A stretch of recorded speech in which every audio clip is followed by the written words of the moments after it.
There are no such thing as bad weather, only bad clothing. That's what we are saying in Norway. Here are a guide of what you need to know before you head out into the cold, so you can be as comfortable as possible when you're out on adventure.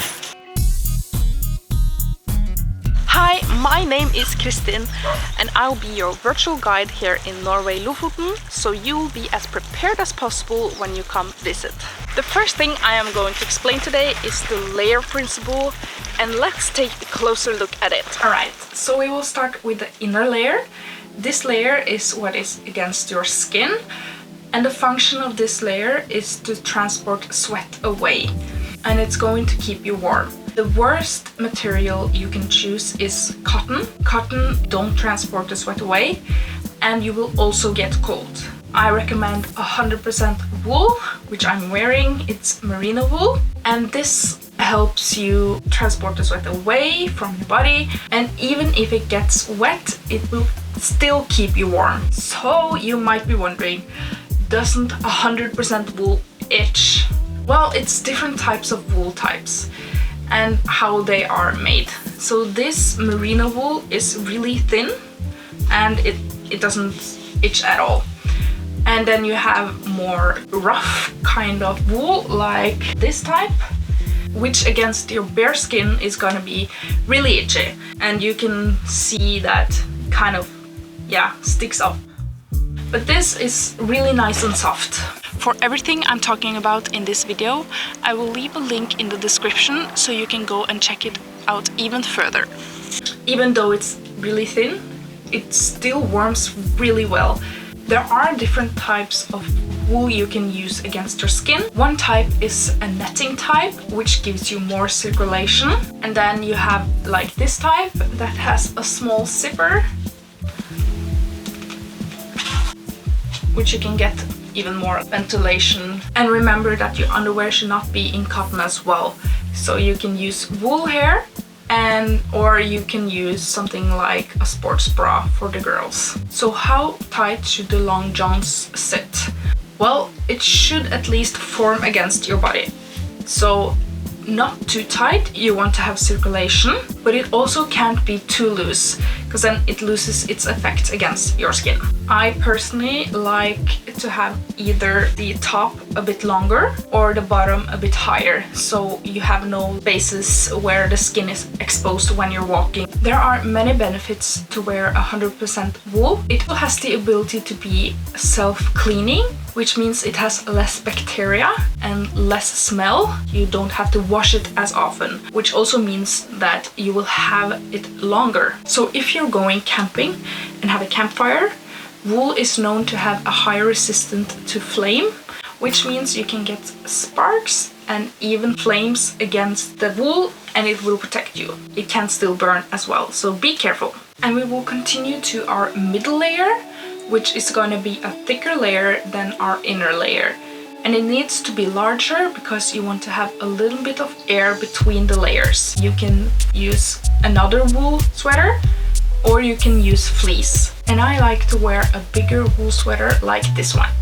This is thicker, but it's still kind of loose. And because of the air pocket, it will help you keep your body temperature. So you don't necessarily always want to use a middle layer. If you are a very cold person, you might want to wear this. But usually tend to freeze at the start of an activity. We start to walk, start to sweat, and then you will have to take off this layer anyways. You have unnecessarily much sweat. So I would rather bring this in your backpack, and when you are taking breaks or just going to sit still, I would wear this. You might want to bring a pair of wool pants. These can be a thin pair like the other ones. You usually don't want to wear this when you're walking. It's gonna be way too warm. But then you also can use a fleece. It is really lightweight and it also dries really quick. It's not as warm as wool. And then you also have down. A down can take very little space in your backpack, and it also keeps you really warm. But the downside is if it gets wet, it doesn't keep the warm at all, so it will become very cold. And then you have down pants as well when you are sitting still, for example. Alright, so the next and last layer is a out layer. The main purpose of this layer is to protect against the weather. So you're going to keep out the wind and the rain. And you want this layer to be a little bit bigger so you can have room for all the other clothes underneath. I like a synthetic one, material that will resist some water, go around a 5,000 water column, which is the number of resistance to water. And if you go way higher and it's totally waterproof, it won't breathe at all and you will get really sweaty and you won't have any kind of ventilation opportunities. So with these synthetic ones, for example like this one, it has a protective layer from the rain. What you want to look for is kind of like ventilations. You have like zippers down under the arms, for example, so you can open up to breathe a little, since synthetic materials don't breathe as well. Then you have the pants. You can choose a few different types. For example, you can choose a cotton pair of pants as a shell layer. This breathes really well, but it will get wet and cold, so I wouldn't use this kind of pants when you are going out into wet weather.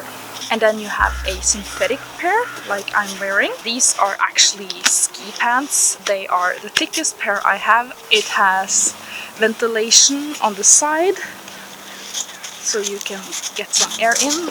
I would have some Velcro so you can kind of like tighten it around so you won't get snow into your boot. It will get really cold and you won't have a pleasant time after that. And I also have this Velcro in the waist to tighten it, and these are better weatherproofed than a cotton pant. So that is the layer principle. And then you also have other parts you want to cover, like head, neck, hands and feet. Today is a really nice day. It's not too cold and there are almost no wind, so I went light coverage just to protect my ears, but my head is exposed. So once again, 100% wool is best, and you can even take 2 hats over each other so you can get maximum warmth. But then you can also take a hat and like a neck warmer. You can bring it up like this, and it even covers your neck, so you have a hat over this again. You can also use this as a combined hat over your nose, something like this, so you don't have to have 2 hats. And then you can just take your hat over this again to protect your ear. What's important is what is going to keep you warm.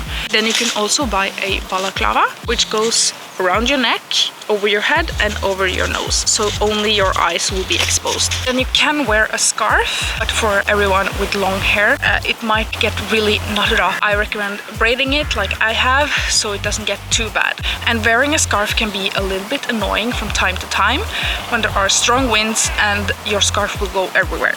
So you need to tighten it good. And then it's what you are going to wear on your hands. And it kind of depends on what activities you're doing. Usually when you come to Norway, you probably want to take a lot of photos. It will be annoying to have huge mittens you have to take on and off all the time. You can have a thicker pair of gloves, but not too thick if you're gonna take a lot of photos with your camera. And especially with your phone, you want kind of like a thinner pair that's easy to like touch the screen. I have these that have anti-slippery material, and then you have touch function for your phone. And if you are very cold, you can even take a pair of mittens and take them under. A mitten will be warmer because you will keep your fingers together. They are not separated by the fabric. And last but not least, the shoes. And these are actually really important. If you are freezing on your toes, you will be freezing all over. So have a good pair of shoes. I would recommend buying some wool insoles. I also use a electrical heating insoles, which I also really like. And then you will pair it with wool socks, and you can have a thin pair and pair it up with a thicker pair. But what's important here is that you have enough room in your shoes. If it gets tight, you will get cold because you won't have the circulation, just as the layer principle. so keep this in mind. Maybe you want to go a size or two bigger in the shoes. Also look for a thicker kind of sole that has a lot of rubber, so you get a little bit above the ground and the snow. And I'll recommend that you find a pair of shoes that has Gore-Tex or Sympatex. These are membranes that are breathable and will protect against the rain. The winter in Norway is really dark and there are many places that don't have much light, so remember to bring a pair of reflection before you come, so you will get seen by cars. And remember, wear what feels comfortable. And if you want to go to a cafe or the mall, for example, especially in small places, people don't really care what you're wearing. So how much you are going to need to wear is gonna be very personal, and it also depends on what kind of weather it is, how cold it is. If you're coming to Norway, it's a very long land. It's usually warmer in the south and much colder in the north. It also depends on what activity you're going to do. If you're gonna sit still, you are going to need more. And if you're going to be very active and taking hikes up on the mountain, for example, you probably have to wear less, but you will feel this. So wear what feels comfortable when you're out and about. If you like videos like this, please consider to subscribe to my channel, and a like would be greatly appreciated. And I hope I'll see you in my next video.